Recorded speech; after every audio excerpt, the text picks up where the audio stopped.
आज हम बात कर रहे हैं टैलेंट एक्विजिशन की।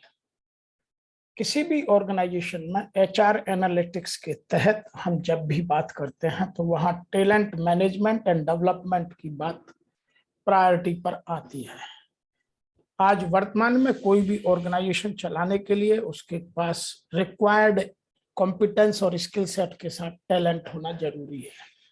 इसीलिए टैलेंट मैनेजमेंट प्रोसेस के जो मेन हिस्से हैं उनमें recruitment and onboarding, performance management, succession planning, learning and development, compensation management, ये पांचों पिलर बहुत स्ट्रॉन्ग है।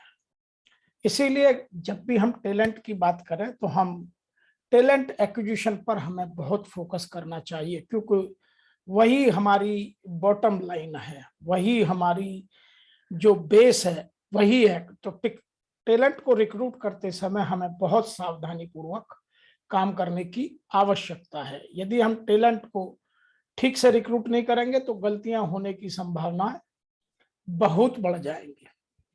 और यदि एक बार टैलेंट गलत रिक्रूट हो गया तो फिर उसकी बहुत ज्यादा कॉस्ट आती है, जिसको बोलते हैं पुअर रिक्रूटमेंट कॉस्ट, जो एचआर एनालिटिक्स में कॉस्ट रिडक्शन का एक महत्वपूर्ण हिस्सा है।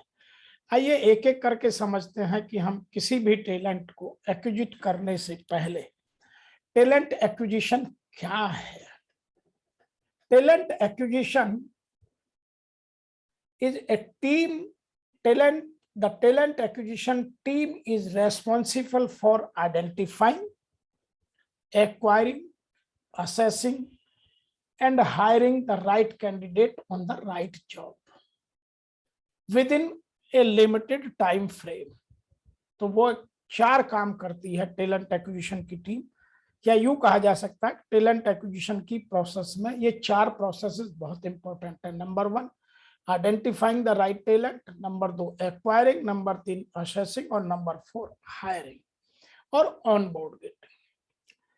उसमें हमें employer branding, future resource planning, diversifying a company's workforce, बहुत ज्यादा डाइवर्सिफाइड होनी चाहिए, किसी एक पर्टिकुलर स्टेट के या पर्टिकुलर रीजन के लोग अधिक ना हो जाएं। उसके अलावा डेवलपिंग रोबस्ट कैंडिडेट पाइपलाइन, जब भी मुझे टैलेंट की जरूरत हो तो मेरे पास पाइपलाइन में टैलेंट रेगुलर हो। आज रिक्रूटमेंट टाइम भी घट गया है। पहले रिक्रूटमेंट टाइम 60 डेज से अब घट करके 30 डेज आ गया है।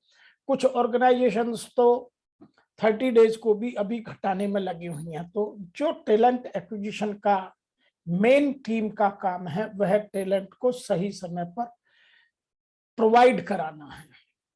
तो यह टैलेंट एक्विजिशन का हिस्सा है।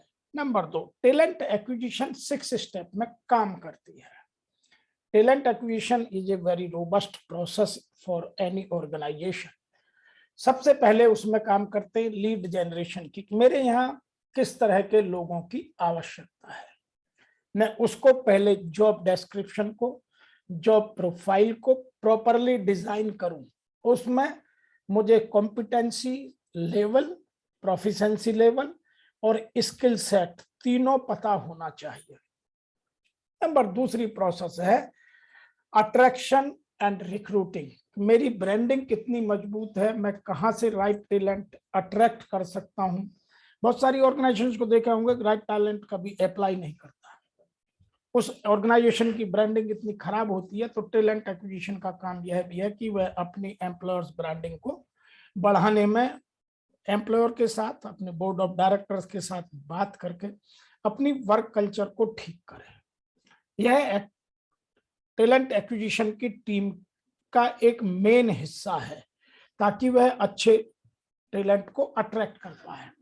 फिर जब अट्रैक्ट कर लेते हैं, एप्लीकेशंस इकट्ठी हो जाती हैं, फिर उनको सॉर्ट करना, स्क्रीनिंग करना, वह भी टैलेंट एक्विजिशन का बहुत इंपॉर्टेंट क्राइटेरिया है। क्योंकि जब भी हम कोई वैकेंसी फ्लोट करते हैं तो बहुत सारी एप्लीकेशंस हमारे पास आती हैं। तो मेरे को बेस्ट सुटेबल कौन सी है उसको ढूंढना, उसको इंटरव्यू के लिए बुलाना। अब इंटरव्यू करने की बहुत सारी टेक्निक्स हैं आज की डेट में। ऑफलाइन इंटरव्यू है, ऑनलाइन इंटरव्यू है।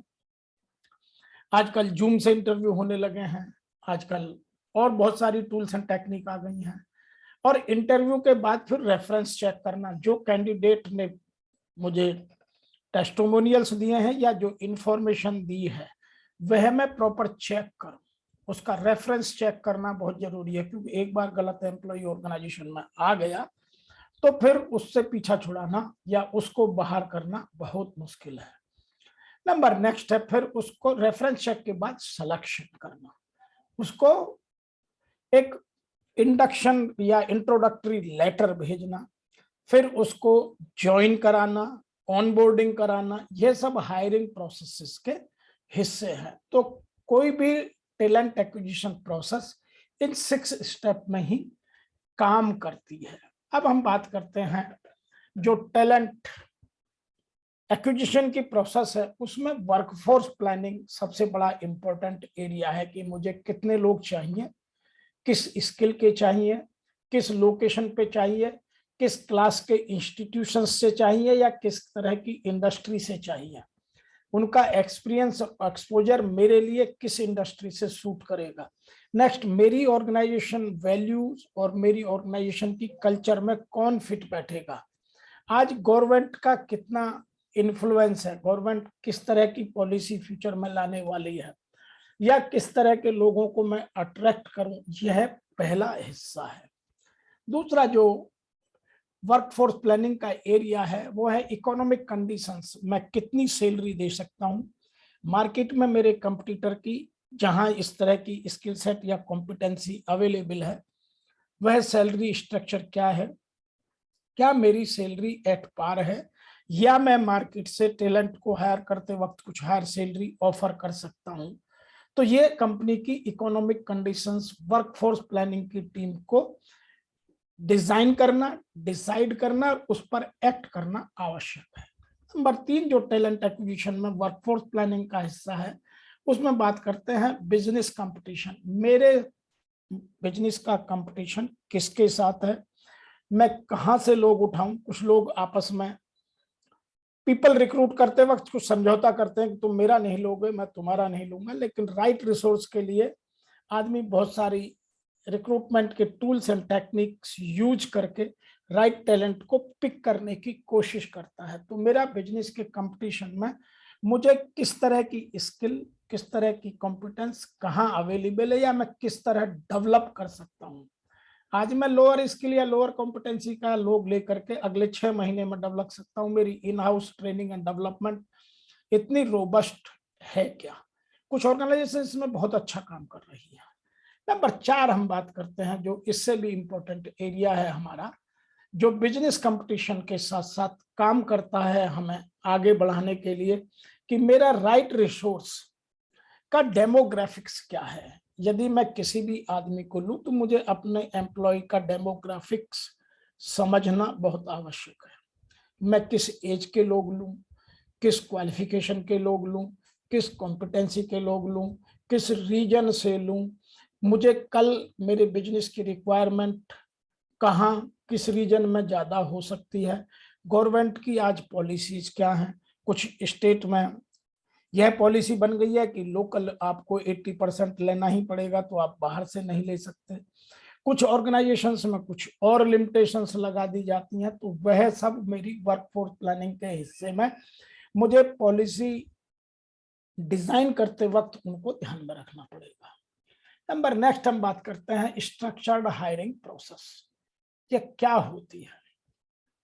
यह 5 भागों में बटी हुई एक प्रोसेस है जिसको आप देख सकते हैं, समझ सकते हैं, और वह प्रोसेस है नंबर 1 है सोर्सिंग, नंबर 2 है सिलेक्शन। सोर्सिंग में आता है employers branding, role, job creation, internal applications, employees reference. कुछ लोग एम्प्लॉय के रेफरेंस से ही अपॉइंट करते हैं।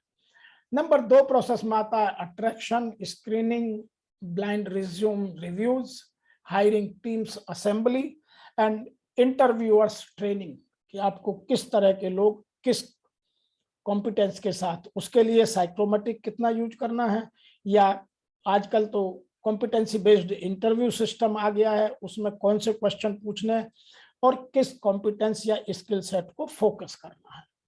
नंबर 3 में जो हिस्सा आता है, इंटरव्यू करते वक्त हम किस तरह का असेसमेंट करें। मुझे right tool on the right job के लिए उन लोगों को लाना, उन लोगों को रिक्रूट करना। आपने देखा होगा जहां मैकेनिकल वर्कशॉप होती है वहां बहुत सारे टूल एक बोर्ड पर टंगे होते हैं, वो राइट टूल को पिक करता है और आपकी गाड़ी को रिपेयर करके टूल को वहीं रख देता है। तो आपको अपनी रिक्रूटमेंट प्रोसेस में भी वो डिजाइन करना बहुत जरूरी है कि मैं राइट कैंडिडेट कैसे सेलेक्ट करूं। नंबर नेक्स्ट आता है एम्प्लॉयमेंट वेरिफिकेशन। जो इंफॉर्मेशन मुझे कैंडिडेट ने इंटरव्यू के टाइम में या एप्लीकेशन में दिया, मैं उन सबको वेरीफाई करूं। फिर बैकग्राउंड चेक करूं कि उसकी पास्ट में परफॉर्मेंस क्या रिकॉर्ड था, कहीं बात बनाने का तो काम नहीं कर रहा है। कुछ लोग इंटरव्यू बहुत अच्छा देते हैं लेकिन एग्जीक्यूशन में नहीं होते हैं, तो वो सब चेक करने का है। नंबर 7 है ऑन बोर्डिंग उसकी कराना, उसका वेलकम करना, उसको ठीक से इंडक्ट करना, उसका इंडक्शन बनाना, इंडक्शन प्रोग्राम को सफल कराना और टीम के साथ उसे इंटीग्रेट करना। टीम के साथ इंटीग्रेट करना मतलब कंपनी के वैल्यू और कल्चर में उसको फिट बैठाना। ये स्ट्रक्चर्ड एचआर प्रोसेस का हिस्सा है। आइए हम रिक्रूटमेंट की प्रोसेस में कुछ चीजों को समझते हैं कि हमें कैंडिडेट रिसोर्सिंग करते वक्त, रिक्रूटमेंट का पहला प्रोसेस है कैंडिडेट रिसोर्सिंग।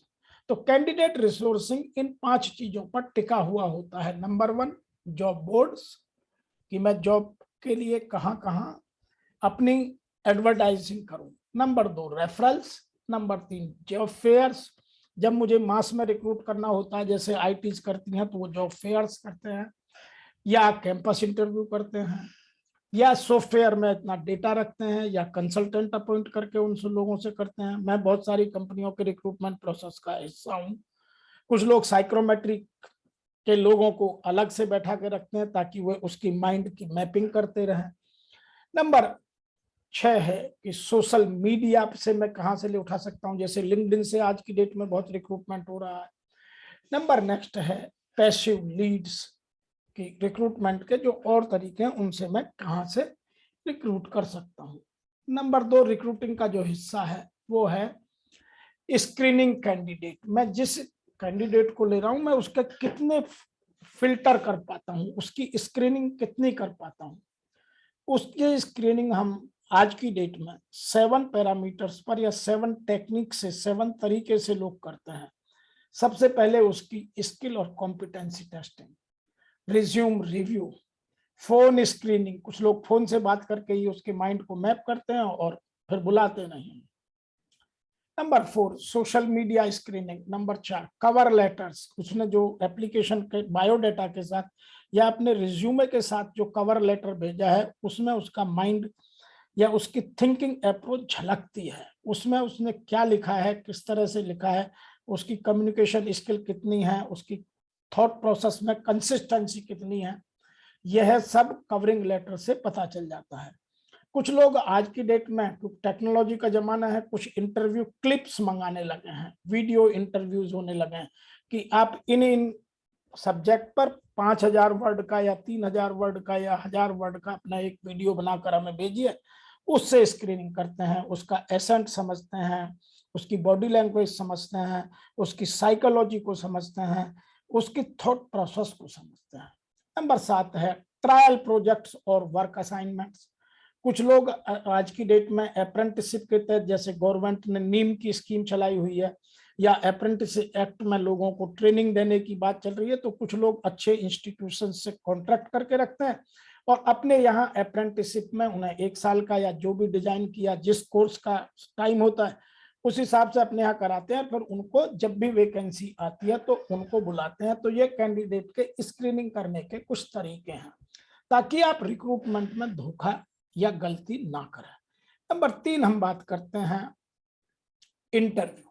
कैंडिडेट को हम आज इंटरव्यू करने के ऑफलाइन ऑनलाइन बहुत सारे तरीके हैं। कुछ लोग ऑनलाइन इंटरव्यू करते हैं, फिर कैंडिडेट को जिस कैंडिडेट सेलेक्ट करते हैं उसको फाइनल इंटरव्यू फिजिकली करते हैं ताकि वह लोकेशन देख ले, ऑर्गेनाइजेशन की वैल्यू सिस्टम को, कल्चर को समझ ले और हम भी कैंडिडेट को ठीक से समझ लें।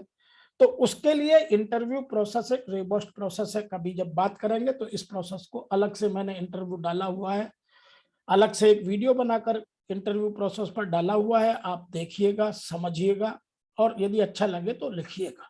नंबर 4 हम बात करते हैं रिक्रूटिंग। आपने कैंडिडेट को सोर्सिंग किया, स्क्रीनिंग की, इंटरव्यू किया, उसके बाद आता है प्री एम्प्लॉयमेंट टेस्टिंग। जो उसने इंफॉर्मेशन दी है उन सबको मैं टेस्ट करूं, वेरीफाई करूं, कोई भी टेस्टिमोनियल्स या कोई भी इंफॉर्मेशन उसकी मेरे से छूट ना जाए। आज की डेट में बहुत सारी एजेंसियां ये काम कर रही हैं, आप उनकी मदद ले सकते हैं, लेकिन यह करना बहुत आवश्यक है। नंबर 5 हम बात करते हैं रिक्रूटिंग। जब आप रिक्रूटिंग की प्रोसेस कर रहे हैं तो उसमें लेटर भेजते वक्त जो आप उसको ऑफर लेटर भेजते हैं, उसकी लैंग्वेज और उसकी डिजाइनिंग बहुत सटीक शब्दों में होना आवश्यक है।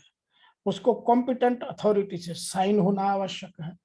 तो यदि हम किसी रिक्रूटमेंट प्रोसेस को डिजाइन कर रहे हैं या किसी टैलेंट डेवलपमेंट प्रोसेस की जो मेरे पास एचआर एनालिटिक्स के बाद निकली हुई इंफॉर्मेशंस के बेस पर मैं रिक्रूट कर रहा हूं, तो ये सब चीजें मेरे को प्रोफेशनल वे में अडॉप्ट करना, एग्जीक्यूट करना बहुत आवश्यक है। बहुत सारे लोग सीधे ही अपॉइंटमेंट लेटर भेज देते हैं और बहुत सारी चीजें डिस्क्लोज हो जाती हैं, कैंडिडेट फिर ज्वाइन नहीं करता है। तो यहाँ मैं बात कर रहा हूँ जो अपॉइंटमेंट लेटर से पहले ऑफर लेटर भेजा जाता है, उसकी किस तरह की लैंग्वेज हो, उसमें क्या डिस्क्लोज किया जाए, क्या नहीं किया जाए। नंबर नेक्स्ट जो 6वां हिस्सा है वो है ऑन बोर्डिंग। मैं जब कैंडिडेट को रिक्रूट कर लूं तो कैंडिडेट जिस दिन रिक्रूट करने आए, क्योंकि मेरे पास उसकी आज एचआर एनालिटिक्स के बेस पर सारी इंफॉर्मेशन अवेलेबल है, वह किस पोजीशन पर आ रहा है। यदि वह क्रिटिकल सीनियर पोजीशन पर आए तो उसका ऑफिस, उसकी स्टेशनरी, इवन उसके विजिटिंग कार्ड पहले से तैयार होने चाहिए। उसको एक अच्छा बुके देकर उसका वेलकम करना चाहिए।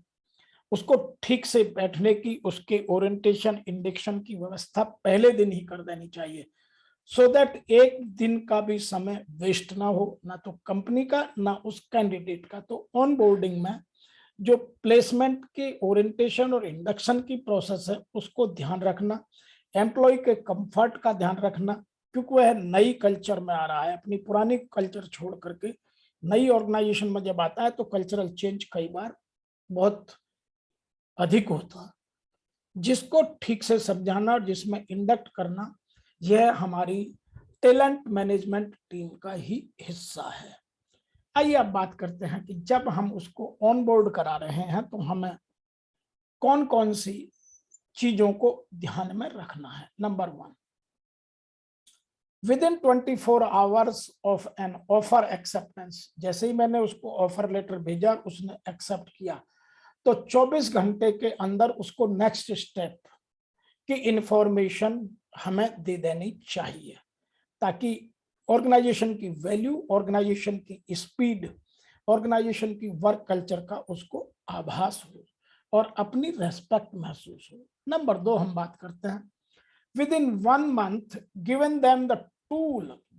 जब आदमी ज्वाइन कर ले, उसके ओरिएंटेशन और इंडक्शन प्रोसेस में ही उसके बैठने की व्यवस्था, उसका ऑफिस, उसका फर्नीचर और उसके सारे टूल्स उसकी टेबल पर या जहां वो काम करेगा वहां पूरी तरह से उसको मिलने चाहिए। दूसरा, उसका मेंटर उस ऑर्गेनाइजेशन में कौन है, जब उसे प्रॉब्लम आएगी तो वह राइटिंग में इंफॉर्मेशन दिया जाना, उसके मेंटर का अपॉइंटमेंट करना, उसकी मेंटर से मुलाकात कराना, यह ऑनबोर्डिंग टीम का, ऑनबोर्डिंग प्रोसेस का एक इंपॉर्टेंट हिस्सा है। नंबर 3 बात करते हैं, विद इन 6 मंथ। जब उसने ज्वाइन कर लिया तो पहले 6 महीने में उसकी क्या क्या इशू रेज हुए, उनको मिटिगेट करना, उनको रिजॉल्व करना और उसकी पीस को मेंटेन करना। यहाँ ये अपनी पॉलिसी के हिसाब से उसकी हैबिट्स को, उसके वैल्यू सिस्टम को ढालना, यह सब ऑर्गेनाइजेशन में जो एचआर एनालिटिक्स में ऑनबोर्डिंग की टीम की रेस्पॉन्सिबिलिटी है। इसीलिए onboarding is not a easy process as on date. Number next बात करते हैं हम कि जब हम किसी का ओरिएंटेशन इंडक्शन करें तो यह एचआर टीम की जिम्मेवारी बनती है कि पहले दिन उन सबको एक साथ बैठाकर उनको ऑर्गेनाइजेशन के बारे में, ऑर्गेनाइजेशन का विजन क्या है, ऑर्गेनाइजेशन का मिशन क्या है, ऑर्गेनाइजेशन का वैल्यू सिस्टम क्या है, ऑर्गेनाइजेशन की एचआर पॉलिसीज क्या है, लीव पॉलिसी क्या है, ग्रीवेंस हैंडलिंग क्या है, आपकी एजुकेशन पॉलिसी क्या है, आपकी कैरियर पाथ पॉलिसी क्या है, यह सब क्लियरली स्ट्रक्चर डिजाइन करके उसे ऑर्गेनाइजिंग स्ट्रक्चर में तुम्हारी पोजीशन क्या है यह सब बताना आवश्यक है। क्योंकि जब कोई नया कैंडिडेट ऑर्गेनाइजेशन ज्वाइन करता है तो वह अपने करियर के बारे में बहुत अधिक चिंतित रहता है, इसलिए उसको क्लैरिटी, ओपननेस के साथ डिस्कस करना, स्ट्रक्चर्ड वे में काम करना आज एचआर की आवश्यकता है। लोग कहते हैं कि एचआर का काम बहुत आसान है, नहीं, एचआर का काम यदि सिस्टमेटिक किया जाए तो बहुत सिंपल और बहुत इजी है, और यदि उसको हैपेजार्ड कर दिया जाए तो पूरी ऑर्गेनाइजेशन को एचआर की गलतियों की वजह से नुकसान भी उठाना पड़ सकता है। मैं यहाँ यह कहना चाहता हूं कि जो इंडक्शन है वो एक शॉर्ट टर्म इवेंट जरूर है, लेकिन एक इम्पोर्टेंट इवेंट है। जब भी नया एम्प्लॉय आता है तो उसकी रेस्पेक्ट, उसकी प्रॉब्लम सॉल्विंग स्किल को देखकर, समझकर उसको सपोर्ट करना, उसके मेंटर को अपॉइंट करना, उसके कंफर्ट को ध्यान रखना। कुछ लोग क्या पहले दिन से ही उस पर काम की बात करने लग जाते हैं, नहीं, पहले उसको ऑर्गेनाइजेशन को समझने दीजिए। ओरिएंटेशन इंडक्शन हर डिपार्टमेंट में कराइए, जिन जिन डिपार्टमेंटों से उसका अपने वर्क के टाइम में उसका इंटरेक्शन होने वाला है। जैसे कोई आदमी एचआर में ज्वाइन करता है तो उसका फिनांस के साथ, प्रोडक्शन के साथ, सर्विस डिपार्टमेंट के साथ, उसका एडमिनिस्ट्रेशन के साथ, उसके बॉस के साथ, उसके पीयर्स के साथ उसका ओरिएंटेशन इंडक्शन होना आवश्यक। कंपनी में क्या पॉलिसी है, लीव पॉलिसी क्या है, आपकी सोशल वेलफेयर स्कीम्स क्या हैं, आपकी रिटायरमेंटल प्लान्स क्या हैं, ये सब चीजें उसको पहले दिन से एक एचआर पॉलिसी मैनुअल के रूप में पढ़ने को ऑनलाइन या ऑफलाइन एक बुक की शेप में मिलना आवश्यक है। तो यदि हम यह सब करते हैं तो कैंडिडेट आज की डेट में उन ऑर्गेनाइजेशंस की ब्रांडिंग बाहर जाकर बहुत अच्छा करता है। इसीलिए कहा जाता है कि एचआर डिपार्टमेंट ऑर्गेनाइजेशन का फेस होता है। तो उनको इन चीजों को जो एचआर एनालिटिक्स के बेस पर हम निकालते हैं, और जहां हम टैलेंट मैनेजमेंट की बात करते हैं, टैलेंट मैनेजमेंट में भी हम रिक्रूटमेंट एंड ऑन बोर्डिंग तक की आज बात कर रहे हैं, फिर किसी दिन बात करेंगे परफॉर्मेंस मैनेजमेंट की। तो हमें इन चीजों को ध्यान देना बहुत आवश्यक है। यदि एचआर की प्रोसेस रोबस्ट है और वो ठीक से काम करती है तो वह इन सब इशू को प्रॉपर हैंडल करेगी, हैंडल कर रही है, और हैंडल कर उसको एक हाउस में टैलेंट की तरह टीम का हिस्सा बनाकर उसको उस टीम में इंडक्ट कराना, उसमें उसका स्पेस बनाना, उसको रेस्पेक्ट देना, यह ऑर्गेनाइजेशन की कल्चर को या उस कॉर्पोरेट कल्चर को दर्शाता है। और वह जब एक बार कल्चर समझने लगता है तो वह लॉन्ग टर्म तक पॉजिटिव वे में उस ऑर्गेनाइजेशन को जिस काम के लिए आया उस काम की डिलीवरी बेहतर दे सकता है। आज की इस प्रोसेस में इतना ही, फिर अगली प्रोसेस के साथ बात करते हैं।